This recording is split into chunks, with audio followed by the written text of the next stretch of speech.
Hey everybody, Alex Miller at Capnion here. Today I'm going to continue my Thursday mini-series event about API-centric trends, and I'm going to talk in particular about the FHIR standard in just a moment. Now, I want to say out loud, I have an openly reductionist project going here. There's more to these trends than I'm probably going to squeeze into these videos. There's more to what an API is than the sort of vision of it I'm going to present.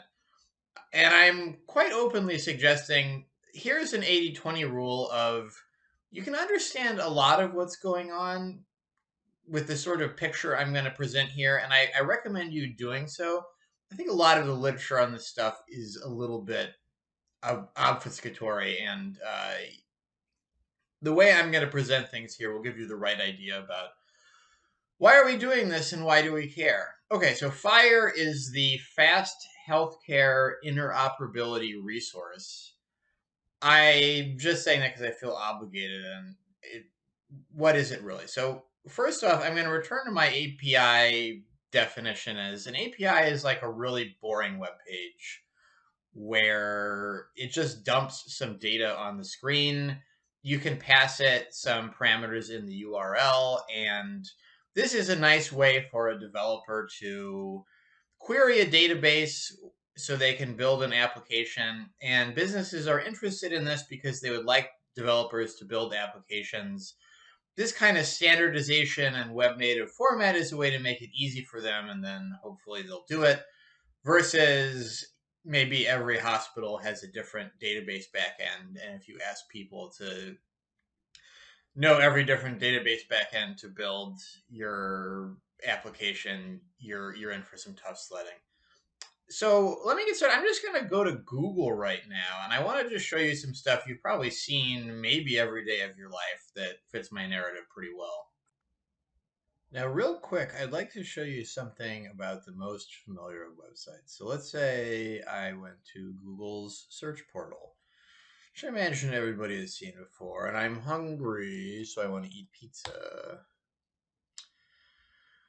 All right, I bet we've all done this before.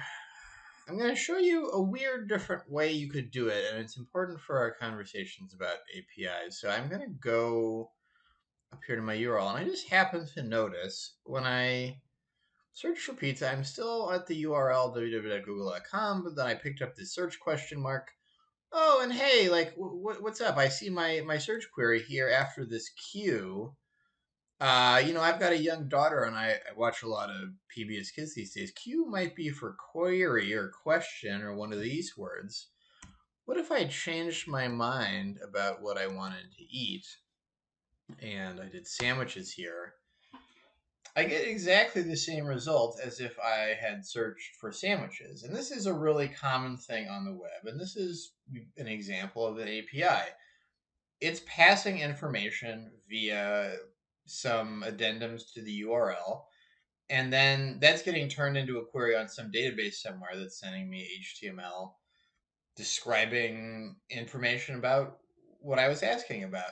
And so this is really important in a developer context because let's say I wanted to get information from someplace. I'm working in JavaScript or something like that. I'm in a very web native world. It's much easier for me to have my application query something over the web and just make a nice URL in a particular way describing the information I want, and then essentially pull the information out of whatever I got from that website, as if you were scraping the web, or in a way, it's quite similar to just humans reading the page, but for machines. I can get the information I need, and I don't have to learn about everybody and their mother's different database backend. And so it's important here that if you were doing this in a developer context, you wouldn't be seeing a nice web page. You could just put the data on the page in some standard format, serialized so that that developer could unserialize it in their application and do whatever they need to do. All right, now back to FHIR specifically. If I were interested in building some sort of application related to the healthcare world, I could follow this same pattern. And instead of putting pizza or sandwiches in that URL after the queue, I would put some kind of information that referred to a healthcare record I wanted. It could be like a claim number, it could be a patient's name, it could be any number of things. And I'm sure my healthcare analyst friends out there can think of a lot of different things you could put after that queue. And then what I get back is not going to be Google search results. It's going to be some information like you see on the screen now. It's going to be the information. Essentially, it's like querying a database. It was information in a database I wanted, and it's going to be formatted in the screen on a particular way. And probably your favorite programming language, this is basically JSON, it's going to have a way to turn essentially this long string of text formatted in a particular way into a data object in that programming language that I can then use in my application. And so this is actually quite powerful. Talent is not easy to find these days, and I think most of the planet's JavaScript developers know how to play this game of you format the URL, you get this object back, you unserialize it, and you're off to the races.